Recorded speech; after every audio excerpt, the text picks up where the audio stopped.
welcome to a new vlog. Today is the 26th of April. I just had my breakfast and my coffee, so now I'm going to maybe read a little, and after that I will go to a therapy. I have my therapy online, so yeah, after that I'm going to study a little, and I think that's it for today. What I also wanted to add is that from the first sight of my breakfast, you may think or you may have thought that I'm a vegetarian or like a vegan, something like this, but no, this is just like one morning thing, and I didn't know what to have for breakfast, and I decided to go with a plate of fruits. So yeah, usually I have oatmeal for breakfast, or even something like huger sandwiches. So yeah, just a quick note.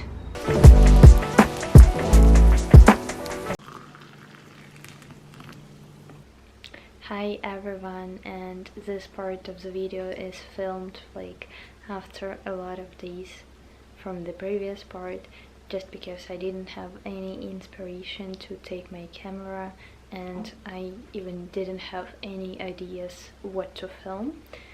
And here are some reasons why it's not so easy to film videos during the war. One of them is that we are staying in an apartment, and I'm really grateful that we have this opportunity to live here, because as I mentioned, we are staying here for free, so we don't pay anything. But like, I used to film videos in a beautiful spaces and to like have this inspiration for aesthetics, and now I don't have this here, so I'm trying like to build it with some small details, for example as with like some beautiful cups. Yeah, but still, like, I'm trying to find the right corner where it would look more beautiful, cuter, and yeah. And this is one of the reasons why I usually get like even demotivated to create something. And at the same time, I was thinking about filming something outside, because just like filming something inside all the time wouldn't be like I don't know, very it won't make the video dynamic. This is what I'm thinking about.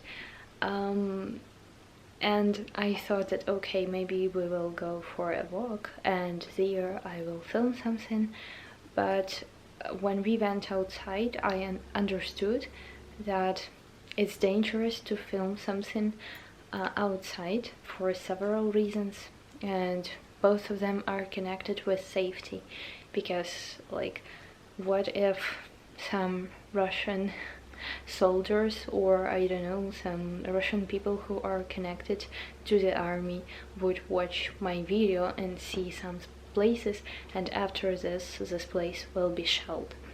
Yeah, this is like our reality, and we have to be very cautious and careful about every move we do.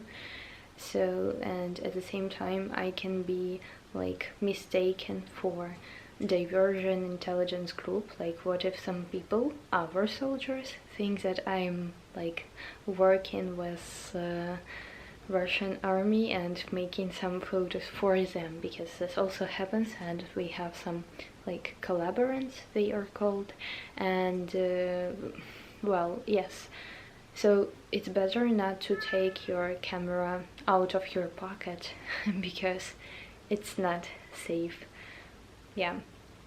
And like, I was so stuck with these two things, and I didn't know what to do and should I do something, but then I checked my previous video and I saw that it got 35 views, and I was super excited, and I want to thank everyone who keeps watching me and supporting me. It's really valuable and it's really what motivates me to do something nowadays.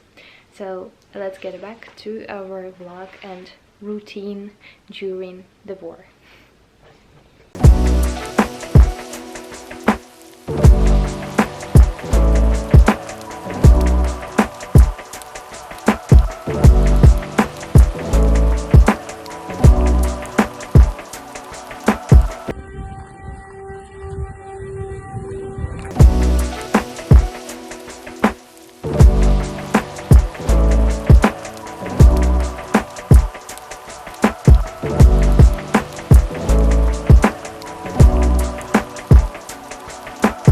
One of the things that really helps me to get distracted from the news and from our reality is reading. Like, I have several things to do, is studying, reading, and like doing videos and cooking and cleaning.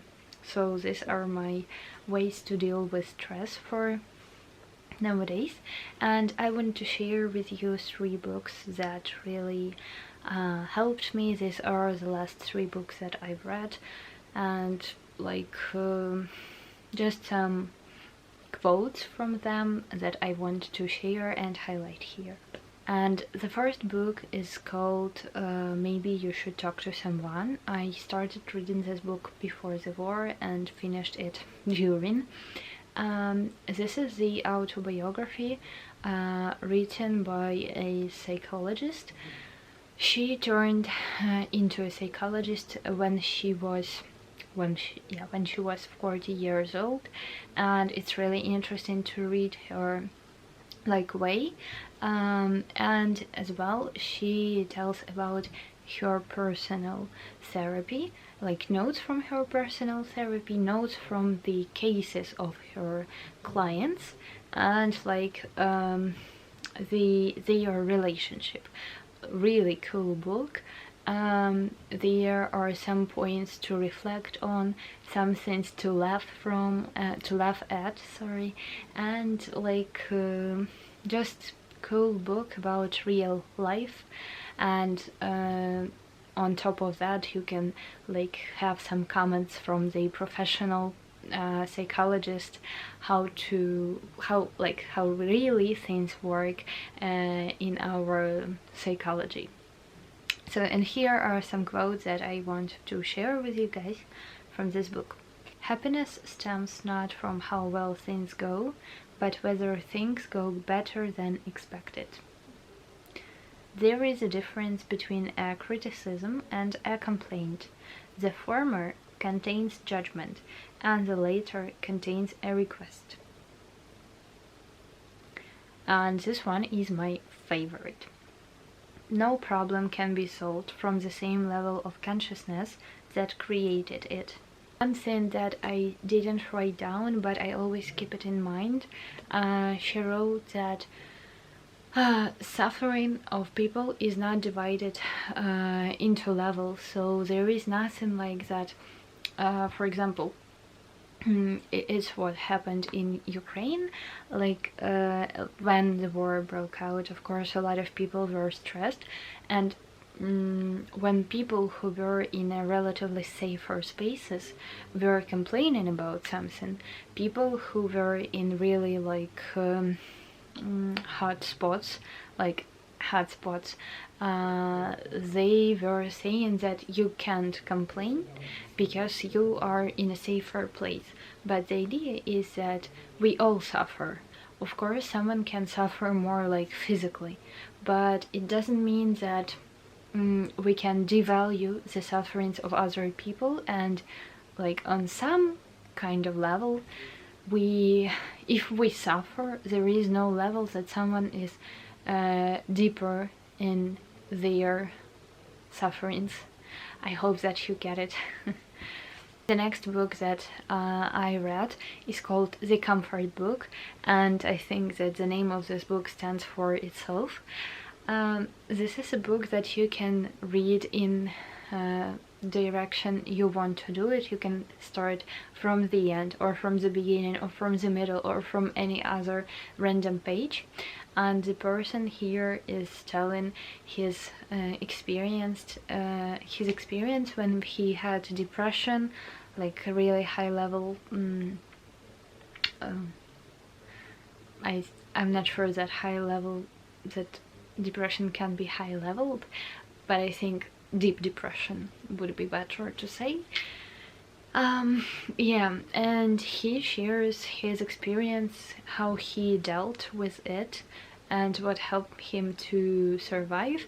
This book contains a lot of small parts and small quotations and like things to reflect on. So there is no need to read this book in such a hurry and in huge amounts at one time. So it's better to read like one page and then to reflect on it during the day or even during several days. So you can listen to one of such paragraphs from this book and like reflect. Sometimes you can just be and feel things and get through and eat chips and survive, and that is more than enough. It's really true. The other thing, you are okay. You may feel like you are in a nightmare. Your mind might be beating you up. You may think you aren't going to make it, but remember a time you felt bad before. And think of something good that happened since, in the interim. That specific goodness may or not happen again, but some goodness will. Just wait. And this one, also one of my favorites. How do I stay alive for other people if I have no one? The answer is that you stay alive for other versions of you. For the people you will meet, yes, sure, but also the people you will be. Oh, and this one, nothing is stronger than a small hope that doesn't give up. This is what really, really can relate to me. And the last book that I'm still reading, so I'm still in process of reading, but I think that I can highly recommend it to you. And it is called Man's Searching for Meaning. It is written by Viktor Frank. He is a Jewish, he was a Jewish psychiatrist who used, oh my god, sorry guys, I don't know what's happening with me and with my English, but I become like really nervous when I film a long part of the video in English. But yeah. So Viktor Frankl is a Jewish psychiatrist. He lived and like his adolescence was when there was the Second World War, and he tells how he survived during the concentration camp, and this is really like dreadful to read something like this when it's war once again, and but at the same time when you read it you see that the person survived, and the person who lost almost every valuable and close person, like in terms of family, still kept living, and he shared all his way and how he did it and what for. It's really interesting, and there are also some notes on how our consciousness and unconsciousness level work. So really recommend, but I haven't finished it yet. I'm just like maybe in the half of the book.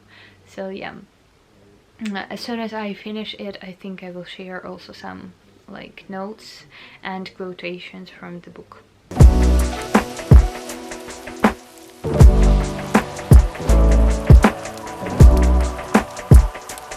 For me, it's a usual practice to devalue everything I do and not to be satisfied with the amount of work I've done.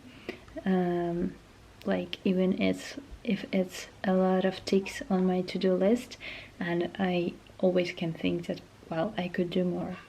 So since I started my studies, like I'm getting too much into it, and sometimes I can feel really exhausted because of the amount of stress. It's really hard to work a lot or to study a lot, so to concentrate a lot. And like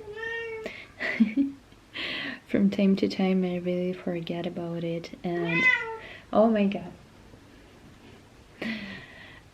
So now I'm going to have some rest because I did really a lot, and we are going to have some rest. And well, she already knows that we are going to have some rest because my partner is cooking some lasagna for us for dinner, and she really craves for it.